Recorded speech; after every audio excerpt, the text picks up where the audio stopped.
Stage Pass, Institute of Gaming. For more details, contact 7093965965965.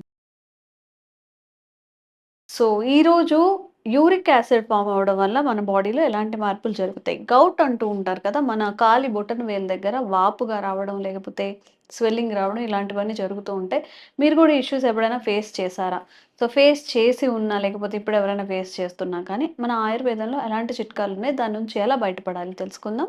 Ayurveda వైద్యంలో తనకంటూ ప్రత్యేక స్థానం ఏర్పరచుకున్న చిట్టిపొట్ల మధుసూదన్ శర్మ గారు. సార్‌తో మాట్లాడేద్దాం. నమస్తే సార్. నమస్తే అమ్మా. సో ఈ యూరిక్ యాసిడ్ వల్ల గౌట్ అనేది వస్తుంది. అసలు యూరిక్ యాసిడ్ ఫార్మ్ అవ్వడానికి రీజన్స్ ఏంటి? యూరిక్ యాసిడ్ అనేది మన బాడీకి అంత నష్టం చేకూరుస్తుందా? ఈ మధ్య కాలంలో ఈ సమస్య విపరీతంగా పెరిగిపోతుందమ్మా. హ్మ్.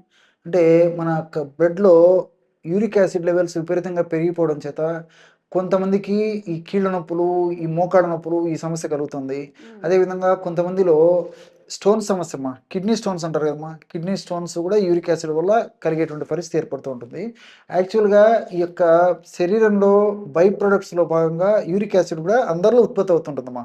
సో, పరిమితికి మించి ఇది ఎక్కువ ఉత్పత్తి అయినప్పుడే ఈ సమస్యలన్నీ కలుగుతాయి. హ్మ్. సో, సర్వసాధారణంగా కొంత శాతం వరకు ఈ కిడ్నీసే ఫిల్టర్ చేసేసి ఇబ్బంది లేకుండా చేస్తుంటాయమ్మా. హ్మ్. సో, ఒక్కొక్కసారి పరిమితికి మించి మరి యూరిక్ యాసిడ్ బాడీలో ఎక్కువ ప్రొడ్యూస్ అయినప్పుడు కీళ్ళకు సంబంధించినటువంటి సమస్యలు గానీ, ఇట్లా నేను చెప్పినట్లు ఈ స్టోన్స్ కిడ్నీలకు సంబంధించినటువంటి సమస్యలు గానీ రావచ్చుమా.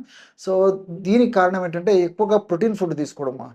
ప్రోటీన్ ఫుడ్ తీసుకోవడంలో కూడా ముఖ్యంగా నాన్ వెజిటేరియన్‌లో ఉన్నటువంటి ప్రోటీన్ తీసుకోవడం వల్ల ఎక్కువ శాతం మందిలో కలుగుతుంది. హ్మ్. వెజిటేరియన్స్ ఉన్నటువంటి ప్రోటీన్ తీసుకోవడం వల్ల కంపారిటివ్‌లీ తక్కువగా ఉంటుంది. హ్మ్. నాన్ వెజ్‌లో ప్రోటీన్ శాతం ఎక్కువ ఉంటుంది. అలాంటి ప్రోటీన్ తీసుకున్నటువంటి వాళ్ళలోనే యూరిక్ యాసిడ్ లెవెల్స్ బ్లడ్‌లో పెరిగిపోతుంటాయమ్మా. ఓకే. లక్షణాలు కూడా పెరిగిపోతుంటాయి. ఇంకోటేంటంటే ఈ యొక్క ఆల్కహాల్, లిక్కర్స్ విపరీతంగా తీసుకునేటువంటి వాళ్ళలో కూడా యూరిక్ యాసిడ్ లెవెల్స్ పెరిగిపోతుంటాయి. హ్మ్. ఈ విధంగా మానసిక ఒత్తిడి, తర్వాత ఈ షుగర్ ఉన్నటువంటి వాళ్ళలో కొన్ని రకాలైనటువంటి ఔషధాల వల్ల కూడా యూరిక్ యాసిడ్ లెవెల్స్ పెరిగిపోతుంటాయమ్మా.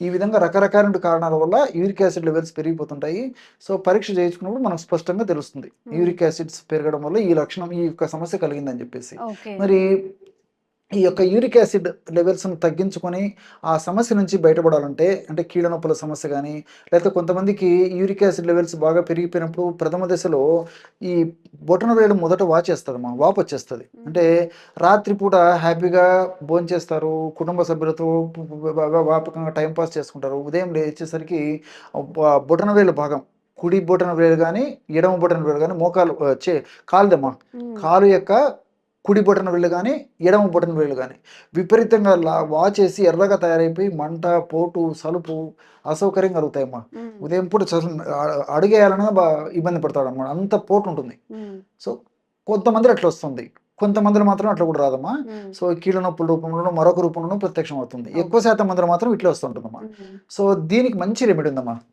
దీనికి వెల్లుల్లి చాలా చక్కగా పనిచేస్తుంది. హ్మ్. వెల్లుల్లి, ఓకే. గార్లిక్. హ్మ్. దాన్నేం చేయాలంటేమా వెల్లుల్లి రెబ్బలు తీసుకొని ఒక 50 గ్రామ్స్ వెల్లుల్లి రెబ్బలు తీసుకోవాలి. అందులో 50 గ్రామ్స్ శొంఠి పొడి కలిపేసేయాలి. హ్మ్. రెండిని కలిపేసి మిక్సీలో వేసేసి బాగా కలిపేసేయాలమ్మా. హ్మ్. సో, శొంఠి పొ పొ పొడి, వెల్లుల్లి పేస్ట్ 2 బాగా కలిసిపోవడం వల్ల హ్మ్. ఒక జస్ట్ పేస్ట్ లాగా తయారైపోతుంది. ఓకే. దాన్నంతా తీసేసుకొని అందులో 50 ఎంఎల్ స్వచ్ఛమైనటువంటి నెయ్యి, హ్మ్. 50 ఎంఎల్ స్వచ్ఛమైనటువంటి తేనె హ్మ్. ఇవి కూడా కలుపుకోవాలి. అంటే 50 గ్రామ్స్ వెల్లుల్లి పేస్టు, 50 గ్రామ్స్ శొంఠి పొడి, 50 ఎంఎల్ తేనె, 50 ఎంఎల్ నెయ్యి. హ్మ్. ఇది ఆ ఫార్ములాలో కలిసినటువంటివి. ఓకే. ఇవన్నీ బాగా కలిపేసేసి ఒక గాజు సీసాలో నిల్వ ఉంచుకొని ఒక జస్ట్ అర చెంచా ఉదయము, అర చెంచా రాత్రమ్మా. హ్మ్. సో, తినేసేసి చప్పరించి మింగొచ్చు. లేకపోతే ఒక కప్పు గోరువెచ్చని నీళ్ళలో కలిపి కూడా తీసుకోవచ్చు. ఓహ్! లేకపోతే చప్పరించి మింగేసేసి కాస్త గోరువెచ్చని నీళ్ళు తాగినా సరిపోతుంది. హ్మ్. ఈ విధంగా క్రమం తప్పకుండా రోజు 2 సార్లు ఈ యొక్క ఔషధాన్ని ఈ పద్ధతిలో వాడుకోవడం వల్ల యూరిక్ యాసిడ్ లెవెల్స్ చాలా త్వరగా, శీఘ్రంగా, వెంటనే తగ్గేందుకు ఈ ఔషధం చాలా చక్కగా ఉపయోగపడుతుందమ్మా. ఓకే. అంతేకాకుండా కొన్నాళ్ల పాటు ఈ యొక్క ఔషధాన్ని వాడి ఆపేసినప్పటికీ ఇందులో ఉన్నటువంటి ఔషధ గుణాలు, అంటే వెల్లుల్లిలో ఉన్నటువంటి ఔషధ గుణాలు, శొంఠిలో ఉన్నటువంటి ఔషధ గుణాలు, తేనెలో ఉన్నటువంటి ఔషధ గుణాలు, అదేవిధంగా నెయ్యిలో ఉన్నటువంటి ఔషధ గుణాలు కూడా సదా మన దేహంలో వాటి యొక్క ప్రభావం ఉంటూ మన దేహాన్ని ఆ యొక్క యూరిక్ యాసిడ్ యొక్క ప్రభావం నుంచి రక్షించేందుకు సదా కాపాడుతుంటాయి కాబట్టి మళ్ళా తరచుగా ఈ యొక్క యూరిక్ యాసిడ్ పెరగకుండా కూడా దీర్ఘకాలం పాటు కూడా ఈ యొక్క ఔషధాలు ప్రభావవంతంగా మన దేహంలో ఉంటూ పనిచేస్తాయమ్మా. సో, అసలు యూరిక్ యాసిడ్ రాకుండా మనం అవాయిడ్ చేయాలన్నా, ఈ గౌట్ ఫార్మ్ అయినప్పుడు ఎలాంటి జాగ్రత్తలన్నా తీసుకునేవి ఏవైనా ఉన్నాయా సార్ పర్టిక్యులర్‌గా? అదే తీసుకొచ్చి చెప్తున్నా, ప్రోటీన్ ఫుడ్ ముఖ్యంగా నాన్ వెజిటేరియన్ ఫుడ్ తగ్గించుకోవాలమ్మా. ఆ! అంటే అవాయిడ్ చేస్తే మరీ మంచిదమ్మా. ఓకే. అంటే ఆ టైంలోనా గౌట్ ఫార్మ్ అయినప్పుడు? లేదమ్మా. ఆ! అలాంటి వ్యక్తులు ఎంత తగ్గించుకుంటే అంత మంచిది. ఎందుకంటే ఆహా! వాళ్ళ శరీర తత్వమే అలా ఉంటుంది కాబట్టి. ఓకే. సో, దీర్ఘకాలం పాటు ఆపేయడం మంచిదమ్మా. హ్మ్. అదేవిధంగా లిక్కర్ సేవించే వాళ్ళైతే ఆ లిక్కర్‌ని కూడా క్రమక్రమంగా దూరం కావడం మంచిది. హ్మ్. దీంతో పాటు క్యాబేజీ, హ్మ్. తర్వాత క్యాలీఫ్లవరు, హ్మ్. తర్వాత ఈ ప ప చిక్కుడు, గోరు చిక్కుడు గానీ, బీన్స్ గానీ, హ్మ్. ఇవన్నీ ప్రోటీన్ ఎక్కువ ఉన్నటువంటి పదార్థాలమ్మా. ఈ యొక్క ఆహార పదార్థాలు, కూరగాయలు కూడా ఇవి కూడా ఎంత తగ్గించుకొని వాడుకోగలిగితే అంత మంచిదమ్మా. హ్మ్. వీటికి తోడు వీళ్ళేం చేయాలంటేమ్మా, వాటర్ ఎక్కువ తీసుకుంటూ ఉండాలమ్మా. హ్మ్. యూరిక్ యాసిడ్ టెండెన్సీ ఉన్నటువంటి వాళ్ళు, దేహంలో బ్లడ్‌లో యూరిక్ యాసిడ్ లెవెల్స్ పెరిగిపోయి ఇబ్బంది పడేటువంటి వాళ్ళు నీళ్ళ వాడకం పెంచుకోవాలి. ఓకే. అట్లే ఆహార పదార్థాల్లో, వంటకాల తయారీలో గూడామా చింతపండు బదులు హ్మ్. నిమ్మరసం వాడుకోవాలమ్మా. హ్మ్. సో, ఈ నిమ్మరసంలో ఉన్నటువంటి కొన్ని యాసిడ్స్, తర్వాత కొన్ని ఇతర రసాయన పదార్థాలు గూడా యూరిక్ యాసిడ్‌ని తగ్గించేందుకు చక్కగా ఉపయోగపడతాయమ్మా. ఓకే. సో, నిమ్మరసము వీళ్ళు తీసుకునేటువంటి దైనందిన జీవితంలో తీసుకునేటువంటి ఆహార పదార్థాల్లో ఎక్కువ వాడుకోవాలమ్మా. హ్మ్. ఈ చింత పులుపు బదులు. అట్లా ఇప్పుడు రసం చేసుకుంటారమ్మా. రసంలో ఇంక నిమ్మకాయ రసం పిండుకోవచ్చు.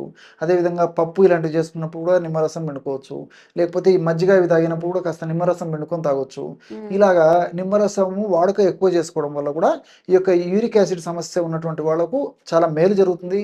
అంతేకాకుండా ఈ పద్ధతిలో ఆహారపరమైన జాగ్రత్తలు తీసుకోవడం వల్ల ఆధునిక ఔషధాలు, యూరిక్ యాసిడ్‌కు వాడేటువంటి ఔషధాల యొక్క డోసును బాగా తగ్గించుకోవచ్చమ్మా. ఓకే. వాటి వల్ల వచ్చేటువంటి సైడ్ ఎఫెక్ట్స్ కూడా తగ్గించుకోవడానికి హ్మ్. ఇలాంటి చిన్న చిన్న జాగ్రత్తలు, ముఖ్యంగా ఈ నిమ్మరసం ఇలాంటివి తీసుకోవడం వల్ల హ్మ్. చాలా ప్రతిభావంతంగా, ప్రభావవంతంగా పనిచేసేదానికి అవకాశం ఉంటుంటుంది కాబట్టి, వాళ్ళు జీవన శైలి, జీవన సరళి మార్చుకోవాల్సినటువంటి అవసరం ఉంటుందమ్మా. ఓకే. దీనికి తోడు మరి యూరిక్ యాసిడ్ యొక్క సమస్య తగ్గేందుకు మనకి మార్కెట్‌లో కూడా చాలా చాలా మంచి మెడిసిన్స్ దొరుకుతాయమ్మా. హ్మ్. దీనికి సంబంధించి గోక్షూరాది గుగ్గులు అని చెప్పేసి ఒక ఔషధం దొరుకుతుంది. గోక్షూరాది గోక్షూరాది గుగ్గులు. గుగ్గులు. గుగ్గులు. ఆ!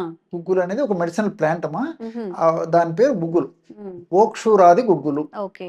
పల్లేరు కాయలతో తయారు చేస్తారమ్మా. హ్మ్. గుగ్గులు, పల్లేరు కాయలతో తయారు చేసినటువంటి మాత్రలు దొరుకుతాయి. హ్మ్. మా టాబ్లెట్స్ రోజు ఉదయం ఒకటి, రాత్రి ఒకటి. ఆ గోక్షాది గుగ్గులు అనేటువంటి టాబ్లెట్ మింగేసి అనుపానంగా పునర్నవారిష్ట, పునర్నవారిష్ట. హ్మ్. పునర్నవారిష్ట పునర్నవి ఆకుతో చేస్తారా సార్ ఎగ్జాక్ట్‌లీ, ఇది? Exactly okay. అమ్మా. హ్మ్. గలిజేరు అంటారమ్మా. ఆ హ్మ్. గలిజేరుతో తయారు చేస్తారు. ఓకే. అది కూడా ఈ యొక్క యూరిక్ యాసిడ్‌ని తగ్గించేందుకు చాలా చక్కగా పనిచేస్తుందమ్మా. హ్మ్. సో, పునర్నవారిష్ట అనేటువంటి ఔషధం కూడా మనకు మార్కెట్‌లో దొరుకుతుంది. 10 ఎంఎల్ లిక్విడ్, 10 ఎంఎల్ నీరు హ్మ్. 2 కలిపేసేసి ఒక మాత్ర గోక్షురాది గుగ్గులు అనేటువంటి ఒక మాత్ర మింగేసేసి ఈ యొక్క లిక్విడ్ సేవిస్తే సరిపోతుందమ్మా. ఓకే. కాబట్టి సమస్య తీవ్రంగా ఉంటే వెల్లుల్లితో తయారు చేసినటువంటి ఔషధం తోడు ఇది కూడా వాడుకోవచ్చు. హ్మ్. సమస్య కొద్దిగా ఉంటే కేవలము నేను చెప్పినట్లే ఈ వెల్లుల్లి, శొంఠి, తేనె, నెయ్యి కలిపినటువంటి ఔషధం వాడుకున్నా సరిపోతుంది. ఓకే. సో, ఎవరైనా గానీ ఈ గౌట్ బారిన పడిన వాళ్ళు ఈ పెయిన్‌ని ఎక్స్‌పీరియన్స్ చేసిన వాళ్ళు మళ్ళీ రాకుండా ఈ జాగ్రత్తలు తీసుకోవచ్చు. వచ్చిన వాళ్ళు కూడా యూజ్ చేయొచ్చు. తప్పకుండా యూజ్ చేయండి.